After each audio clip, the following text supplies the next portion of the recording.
The dark skies that we see here in Jasper are the same dark skies that we as humanity evolved with. At night, we can look up, we can see the stars, we can see the Milky Way from the town site. But when you leave the town site, then all of a sudden, there are more stars than you can possibly count. The Milky Way, instead of becoming a little fuzzy thing, starts to take on details, and you can start to see gaps in it. You can start to see all the different stars that are up there, and it's just a beautiful thing. Canada knows the value of the night sky and is leading the world when it comes to protecting its dark skies. The Royal Astronomical Society of Canada designates dark sky preserves to places which conserve the night sky by reducing and eliminating light pollution in all of its forms. Parks Canada has 3 of these dark sky preserves in Alberta. Jasper National Park is one of them.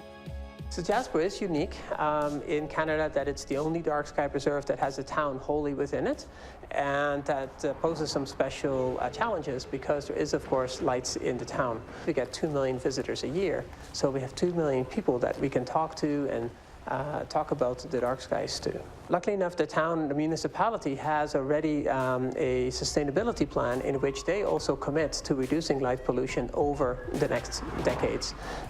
So everybody is working hard together to change our lights and to reduce light pollution. Jasper has been celebrating its designation since 2011 with the Jasper Dark Sky Festival every year. The Jasper Dark Sky Festival has an amazing array of activities and events. So the biggest one is the Star Party, which happens on the Friday night at Lake Annette, which is one of our day use areas, and over 1,000 people tend to come.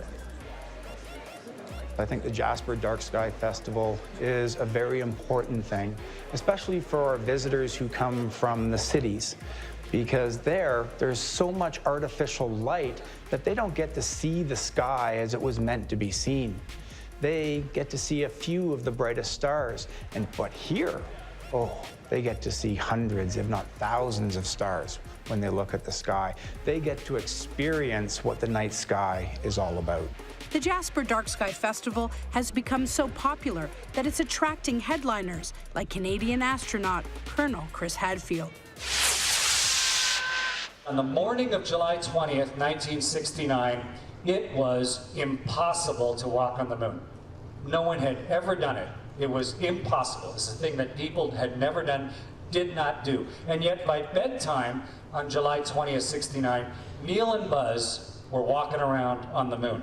And if you can teach a young person at that age, 9, 10 years old, that impossible things happen, and they happen because of a huge amount of work, cooperative work. And they happen sometimes when they just barely can. That's a wonderful thing to internalize at 9 and 10 years old. North of Jasper is the world's largest dark sky preserve. It is also in Canada's largest national park, Wood Buffalo. We're located in northern Alberta. In fact, we cross the NWT Alberta boundary. The majority of the park is in Alberta. And in fact, that's where our dark sky observation sites are as well. Wood Buffalo's northern location makes it an ideal place to not only see the stars, but also the aurora borealis, or northern lights.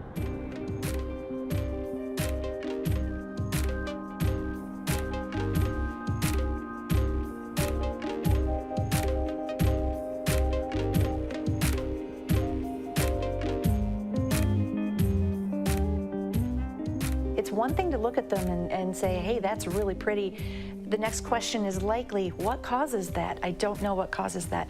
And people have been asking that question for hundreds, if not thousands of years. A simple way of explaining the aurora is that material from the sun interacts with the Earth's magnetic field. Particles hit the Earth's atmosphere, causing it to glow. There are 2 reasons why we can see the aurora really well from Wood Buffalo National Park. The first reason is it's extremely dark here. The second reason we can see an aurora very well here is Wood Buffalo National Park is located at a very high latitude, which is almost exactly 60 degrees north. And we can see auroras more often at higher latitudes.